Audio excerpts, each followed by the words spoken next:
서울 모빌리티쇼 프레스데이 이후로 KG 모빌리티 전략 신차들의 실물 영상하고 관계자들로부터 들은 뒷이야기들을 내보내드리고 있습니다. KR10에 이어서 오늘은 렉선 전기차로 알려진 F100 이야기를 해볼 건데, 일단 모빌리티쇼에서 공개된 이 차는 진짜가 아니라고 보시면 될 것 같습니다. F100이라는 이름으로 나오긴 했는데 이 차는 시약에 불과하다고 보시는 게 맞습니다. 이게 무슨 말인지 의아하실 겁니다. 그런데 이야기를 쭉 들어보면 제가 왜 이렇게 말씀드리는지 충분히 공감하실 겁니다. 오늘도 실물 영상과 함께 쉽고 빠르게 정리해드리겠습니다. What's there to hold in the light of this moon? 이번 KG 모빌리티 부스의 신스틸러라고 볼 수 있죠. 사실 많은 사람들이 기대하고 있던 신차도 아니고 애초에 정보도 없는 차였기 때문에 깜짝 공개에 가까웠습니다. 커뮤니티에 사진을 올렸을 때 무슨 차라고 물어보는 분들도 많았거든요. F100은 렉선의 전기차 버전이라고 보시면 되는데, 사실 렉선하고 그렇게 접점이 많은 차는 아닙니다. 아직 렉선이라는 이름이 쓸지도 불투명하지만 렉선 전기차로 불리고 있는 거고, 영상으로 보시면 알 수 있듯 렉선이랑 닮은 부분도 하나도 없거든요. 출시 시기도 모빌리티 쇼에 전시된 차들 중에 가장 늦을 건데, 이 차를 KR10 다음으로 소개해드리는 이유는 간단합니다. 크게 세 가지인데요. 첫 번째는 일단 지금 모빌리티 쇼에 전시되어 있는 F100은 아주 맛보기 단계에 가깝다, 이렇게 보시면 될 것 같습니다. KG 모빌리티 관계자 말을 들어보니까 사실 F100 반응이 이렇게 좋을 줄은 몰랐다고 합니다. 이날 전시된 차들 중에 가장 관심을 덜 받지 않을까 하고 있었는데 의외로 반응이 폭발적이었거든요. 더 중요한 건 이 디자인으로 나올 차가 아니라는 점입니다. 지금까지 봐왔던 차들하고는 다르게 완전 험머처럼 생겼잖아요. 이 실루엣 자체는 유지가 될 건데, 아마 실물을 보고 오신 분들은 아시겠지만 차체가 생각보다 작게 나왔습니다.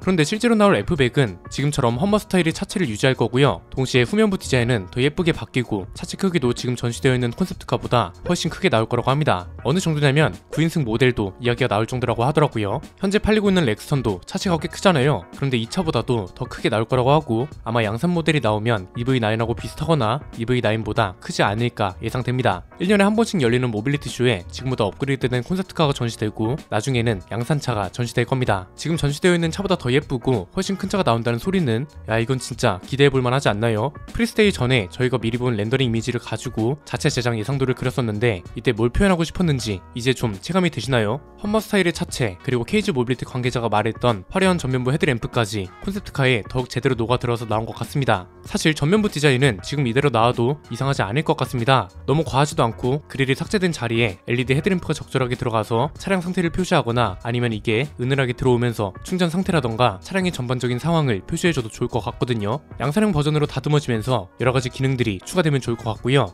측면도 보면 이게 진짜 KG 모빌리티, 우리가 지금까지 알고 있던 쌍용차가 맞는지 미국에 잘 나가는 전기차 회사가 만든 콘셉트카인지 헷갈릴 정도입니다. 후면부 디자인도 보면 전기 SUV를 이렇게 디자인할 수도 있구나 싶은 생각도 듭니다. 미국 브랜드로 치면 허머 EV 라인업에서나 볼 법한 디자인이라 보는 분들의 반응도 좋았던 게 아닌가 싶습니다. 후면부 디자인이 KG 모빌리티 관계자들은 아쉽다고 하더라고요. 앞에서 말씀드렸던 대로 후면부 디자인은 지금보다 훨씬 멋있게 수정될 예정이라고 하니까 기대해봐도 좋을 것 같습니다. 말 나온 김에 하나 제안하자면 KR10도 그렇고 건곤 감림 패턴이 제대로 살아나지 않는 것 같은 느낌이라고 해야 할까요? 토레스는 테일램프가 건곤 감림 패턴으로 들어갔는데 그냥 봐도 예쁘잖아요. 그런데 KR10은 어딘가 모르게 유니언잭이 떠오르고 F100도 건곤 감리가 눈에 잘 안 들어옵니다. 그래서 하나 제안하자면 테일램프 패턴은 어차피 이 차가 KG 모빌리티의 플래그십 모델이 될 거잖아요. 아예 태극 문양을 패턴화하는 건 어떨까 싶습니다. 지금 형태에서 중간에 물결 문양이 방향 지시등이 되고, 상단에는 빨간색으로, 하단은 후진등이 들어오거나 하는 거죠. 지금은 건곤 감리 디자인이 이렇게 범퍼 쪽으로 들어가긴 했는데, 진짜 미니가 유니언잭을 대놓고 형상화하는 것처럼 KG 모빌리티도 이런 식으로 태극기 문양을 디자인하는 건 어떨까 싶습니다. 토레스부터 이게 대표적인 디자인 요소로 자리 잡고 있잖아요. 그리고 KR10과 마찬가지로 얘도 후면부 타이어가 들어가면 어떨까 하는 생각이 들었습니다. KR10도 그렇고 F100도 그렇고 어차피 기존에 나오던 차들하고는 다르게 정통 오프로드 스타일을 대놓고 강조할 거라면 타이어를 과감하게 넣어주는 것도 나쁘지 않을 겁니다. 지난번 영상에서 말씀드렸던 것처럼 저희가 제안드렸던 내용을 토대로 디자인팀이 지금 KR10에 타이어를 넣을지 논의에 들어갔다고 했잖아요. F100도 타이어가 들어가는 순간 측면 비율이랑 후면부 디자인이 더욱 완벽해질 것 같습니다. 후면부 디자인을 보면 이쪽으로 타이어가 들어갈 것 같지 않나요? 아마 이번 모빌리티 쇼를 기점으로 F100도 본격적으로 개발에 들어갈 거고, 디자인도 양산화 버전으로 수정을 거칠 겁니다. 차례대로 결과물과 소식이 나올 거니까 어떻게 변화할지 지켜보면 될 것 같고요. 일단 지금 확실한 건 차체도 훨씬 크게 나온다고 하니까 기대해도 좋을 것 같네요. 두 번째는 F100이라는 차가 왜 이렇게 많은 관심을 받고 있는지, 이게 참 궁금하더라고요. 프리스데이가 끝나고 집에 돌아와서 이날 봤던 차의 모습, 곽재순 회장을 비롯한 K그룹 관계자들에게 들은 이야기들, 그리고 지금까지 저와 김승현 편집장이 우리 스포일러 채널에서 했던 이야기들을 쭉 복기해봤습니다. 여러가지 이야기와 정보들을 종합해보면 결론적으로는 이겁니다. 지금까지 없던 차이긴 합니다. 그런데 지금까지 이렇게 쌍용차스러웠던 차도 없었다는 게 가장 큰 것 같습니다. 비록 케이지 모빌리티로 이름이 바뀌긴 했지만 전신은 쌍용차란 말이죠. 우리 그냥 이렇게 생각을 해볼까요? 쌍용차가 어려웠던 시절, 회생 절차 이런 건 다 배제하고요. 순수하게 쌍용차가 어떤 차를 출시하면 좋겠다 이런 생각만 해봤을 때 어떤 차가 떠오르시나요? 항상 나왔던 얘기가 한국을 대표하는 SUV 전문 브랜드로 거듭나길 바란다는 거였잖아요. 그러면서 거론됐던 차가 랭글러, 브론코, 디펜더, 스즈키 짐니 이런 차들이죠. 그런데 항상 결과물은 어땠나요? 뭔가 하려고 하긴 하는데 도심형 SUV라는 틀에서 벗어나지 못하는 느낌이었습니다. 그런데 다른 브랜드들은 도심형 SUV의 틀을 벗어나면서도 충분히 차를 잘 뽑아냅니다. 브론코, 디펜더, 허머 EV 이런 차들을 보면 왜 쌍용차는 이렇게 만들지 못할까 하는 아쉬움이 있었다는 거죠. 그런데 최근에 KG그룹이 모회사가 된 이후로 단순히 기대치가 바뀐 게 아닙니다. 기대감이 계속 쌓이고 있는 상황에 양산차든 콘셉트카든 결과물을 만들어서 기대치를 충족시켜주고 있다. 이게 가장 중요한 포인트입니다. 이게 참 제조 산업에서는 어려운 거잖아요. 절대 다수의 기대치를 결과물로 제품으로 내보내는 게 정말 어렵고 자동차는 특히 디자인이나 스펙, 가격 이런 쪽으로 기대감이 올라갑니다. KG 모빌리티는 굳이 비중을 따지자면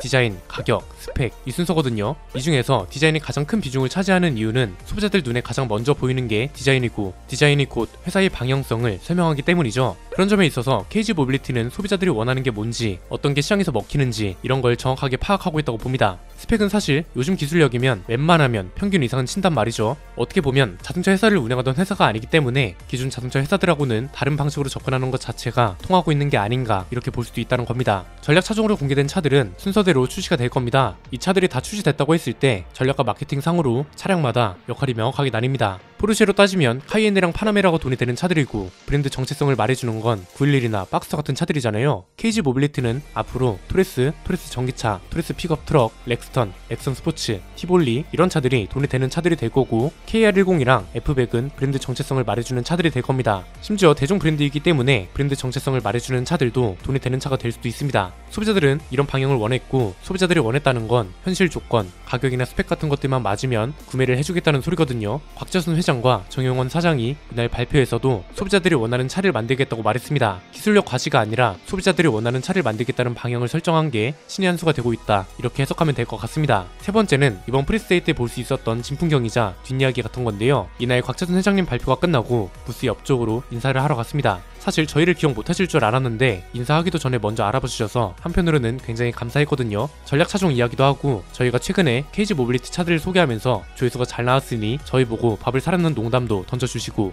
분위기가 아주 훈훈했습니다. 이야기를 마치고 저희는 이제 현대기아차 부스를 둘러보고 다른 유튜브 팀들하고 대화도 나누고 있었거든요. 당연히 저는 곽재순 회장님이 가셨을 줄 알았는데 현대차, 기아, 테슬라 이런 주요 브랜드 부스를 돌아다니시면서 차들을 일일이 다 살펴보시더라고요. KG 직원분들하고 회동하듯이 다른 브랜드 부스를 돌아보면서 차들도 타보고 디자인이나 품질 이야기 같은 걸 하는 걸 보면서 이게 뭐지 싶었습니다. 사실 이런 장면은 흔치 않습니다. 보통 사장급 이상 라인은 본인 브랜드랑 관련된 발표만 하고 행사장을 뜹니다. 그런데 다른 취재 기자들이나 유튜버들처럼 다른 브랜드 부스들을 돌아다니면서 차를 하나하나 살펴보고 여기서 발견한 것들을 바로 옆에 있는 직원분들과 대화로 풀어내고 이런 걸 보면서 새로운 정의가 하나 떠오르더라고요. KG 모빌리티가 자동차 회사는 맞는데 자동차 회사스럽지 않은 접근 방식이 새로운 성공의 비결이 될 수도 있겠다 이겁니다. 사실 지금이 딱 세대 교체가 요구되는 시기이긴 합니다. 기존 자동차 회사들은 어딘가 폐쇄적인 게 많았잖아요. 뭔가 요구하거나 제안을 해도 피드백이 돌아오는 것 자체가 굉장히 어렵고 소비자들의 의견이 그대로 반영되고 본인들이 부족함을 인정하고 이 부족함을 채워가는 과정을 소비자들한테 어필하는 기업도 많지 않습니다. 왜냐면 특히나 자동차 회사는 완벽해야 한다는 암묵적인 조건이 있거든요. 그런데 KG 모빌리티는 아예 기존 자동차 회사들하고는 다른 방식으로 회사를 표현하고 이런 과정에서 쌓인 데이터를 이제 양산차나 콘셉트카에 반영하는 걸 보면서 이 정도면 기대를 많이 해도 되겠구나 싶었습니다. 이런 점에 있어서 F100이 추후에 하게 될 역할도 굉장히 기대가 되는 겁니다. 아주 이상적인 방향으로 발전했다고 가정하면 F100이 출시될 때쯤이면 KG 모빌리티의 가치가 많이 올라가 있을 겁니다. 이 상황에서 F100은 KG 모빌리티 차종들의 한계도 끌어올려줘야 하거든요.